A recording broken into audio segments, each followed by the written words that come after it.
In today's video, I'm going to be showing you the exact steps to remove late payments using consumer laws most people don't understand. Be formless, shapeless, like water.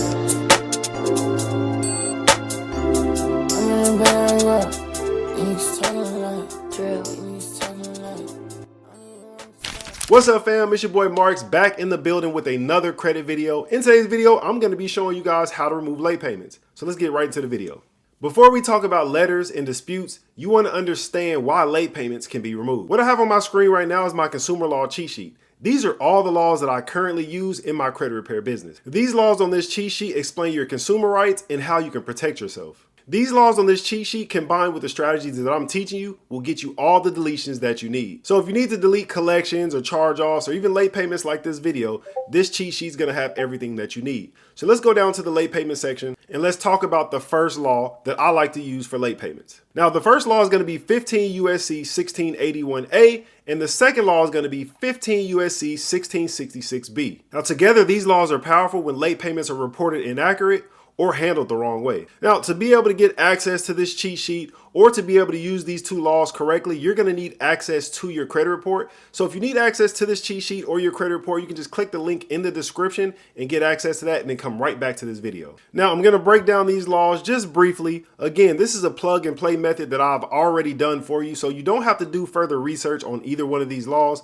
But just in case you want to educate yourself and understand completely everything that has to do with credit repair, you can go ahead and take these laws, Google them, and then you can look up the full definitions of these laws so you can get a complete understanding. So once you get access to the cheat sheet and your credit report, what you want to do is you want to identify where your late payments are. So let's go ahead and pull up a late payment so I can go ahead and show you guys what it's going to look like. So right here we have a Department of Education account that's late on this credit report. So to identify if it's late on this left side, you want to go ahead and find the payment status. Once you find the payment status, it'll let you know if it's 30 days, 60 days, 90 days, or 120 days late. So when we come down to this payment status, you'll notice that this account was 120 days late. You're going to locate all of the late payments that you have, whether it just be one account or 10 accounts. You're going to take all of those accounts and you're going to put them inside of a dispute letter using that cheat sheet. Now, inside the description, of course, you're going to have the cheat sheet. You're going to have access to your full credit report. But you're also going to get access to my dispute letters as well. So let's go ahead and bring up the dispute letter so I can show you guys exactly what information you need to take from your credit report and put inside your dispute letter. Right here, I have the exact dispute letter that I'm giving you guys. So the first thing you want to do, obviously at the very top, you want to fill in your information. So you want to put in your first name, last name, your address, your date of birth, and the last four of your social. Once you do that, you're going to fill in the date. You're going to plug in either TransUnion, Equifax, or Experian, depending on who you're sending the letter to. And then you're going to skip this entire section that I'm highlighting in blue right here. Everything that's highlighted in blue, you want to leave exactly how it is. Now, under this highlighted section is where you want to start to put your information. Whether you have names to dispute, you have addresses, employers, or whatever it is you're disputing, that's where you want to start to put right here under this highlighted section. And then below that is where you're going to put in your actual information. So we're going to come back up to the cheat sheet. You're going to choose which law to use. What you're going to do is you're going to highlight this entire section right here. Once you copy that law, you're going to come here and then you're going to paste the law over one of the examples. The next thing you want to do is go back to your credit report. You're going to take the account name, copy it, go back to your dispute letter, and you're going to paste it right under where you put the law. So we're going to put it right here. Then we're going to go back to our credit report and we're going to take the account number. Now make sure you're paying attention to who you're sending the letter to.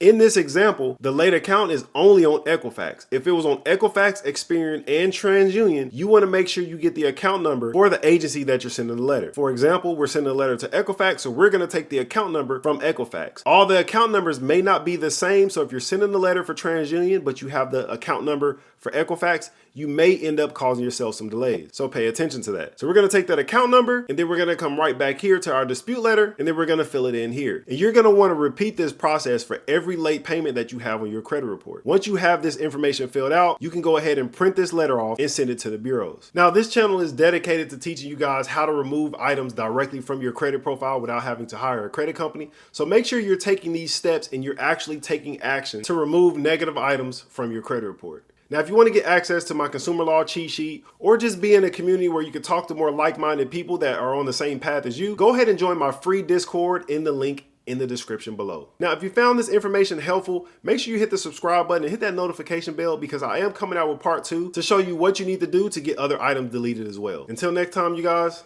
I'm out.